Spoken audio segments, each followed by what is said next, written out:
Supertruck, Louisville Motor Speedway, and less than a lap to green with Joe Ruttman leading what has been a rather eventful NASCAR Supertruck race so far. -3, the reading on number 16. Hornaday, third ranked in the points, is back in the action, beat up and 3 laps down. They turn for green, and we're back at it. 29 laps as we restart the race, and Ruttman gets the great jump. Toby Butler in the yellow Ortho truck in hot pursuit. Closes up in the middle of the D on the backstretch. Then comes the lap truck. Oh, and round goes the 16 truck. Hornaday once again, some contact from Carelli. Dale Earnhardt is not enjoying this show back in Dover, and I don't think he's going to get a yellow. Doesn't look that way. And look at Butler right on the back bumper of Ruttman.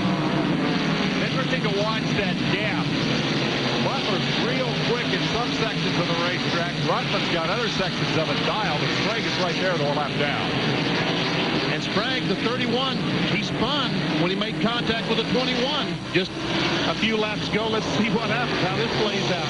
Yeah, he may feel like Toby owes him one, although I don't think that was really Toby's fault. It was just a case of him not having any place to go.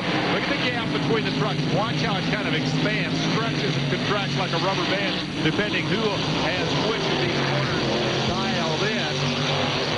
The 4th truck in line, once again, is Keselowski. Bob Keselowski out of Detroit. That puts him 3rd on the racetrack. Here's another look at what happened to Hornaday. Perhaps a nudge from Carelli's 6th. Around he goes in replay. Gathers it back up. Keeps right on blasting. Remember the little backing up into victory lane move that he did after his 2nd victory? Well, that is not the way to victory lane tonight, believe me. Ruttman's holding his own. He is holding his own. There we see the 31 Sprague trying to get on the inside of Butler. Meanwhile, the 29 truck of Keselowski trying to get by. Our unofficial scoring showing Sprague a lap down, so he wants to get that one back in a big hurry before the next yellow. Oh, probably won't be long. Look out, Butch. Butch Miller, that's the blue and white Ford, number 98, the Rezendes, and that 38 is a rental truck. And Sammy Swindell is driving. He crashed his truck this afternoon, had to go to a backup, and they just had a spare on the truck that borrowed from someone. So, Andy Ginsman, that's your truck, if you're watching. And Swindell didn't know whose truck it was. He had to ask somebody, who do we thank for this? Exactly. Didn't know whose truck it borrowed. The borrowed spare. He's hooked up with Roland Veronica. They're doing great things. Look out. Around goes Lagasse and smacks the wall with everybody else missing.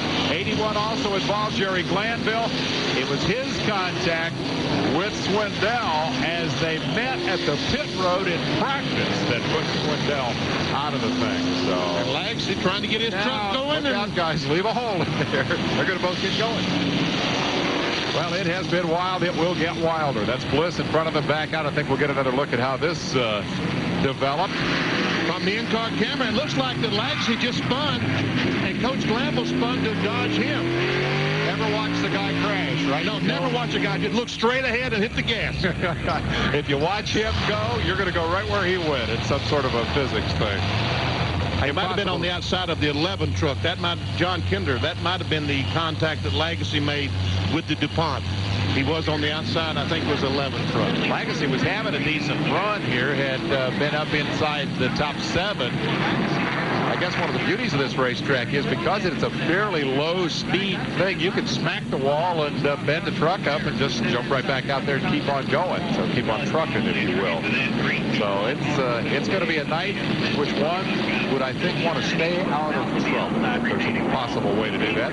There's Rezendes in the X-side truck making a pit stop. I saw him make a chassis adjustment as he leaves. Now he's got to go all the way around. He's got to come around that part of the racetrack. Now he's got to accelerate down to the end of pit road where he will stop. There you go. There's the exit, and there's a stop. When all the field goes by, he'll be able to rejoin the field. Marty Reed? Well, we were talking looking about the Rezendes truck. I also noticed down here there was some fluid underneath. It looks like he may be starting to get an overheating condition. Remember, track temperatures, the outside temperature was 85 degrees, and track temperatures were over 120. It's now dropped to 82. It's a cool day. And tire temperature was a big issue. They were carrying about 220 in the right front, which is probably tolerable. They were definitely hoping it would cool down this evening. And the cloud bank is moving in and helping to bring that track temperature down, so I don't think the tires will be a big problem. You know, all that trouble that Skinner had in the GM Goodrich truck, there he is, 7th place on a track that you can't pass on. So he has kind of fought his way back towards the front. I'm not buying that can't pass on this racetrack deal after what I saw Butler do earlier. We'll take another look at which crash. Okay, yeah, this is going to be... Yeah. Oh, I see. There was some contact in the left rear from the coach. Yeah. Jerry Glanville caught the 24 truck in the left rear, and around he went, and we see that the 16 might have made contact with Jerry Glanville. Yeah, Hornaday hit him trying to get the balance back. He's got the right front all torn up. He figured if I just nudge Coach a little here, maybe I can get this thing settled in. There we see Sprague now on the 31 truck trying to get that lap back. He'll be going for this. He's on the inside of Ruttman, and he'll work him hard down through the D on the backstretch. He's got the position. It's tight. It is tight, and Ruttman takes it away on the outside.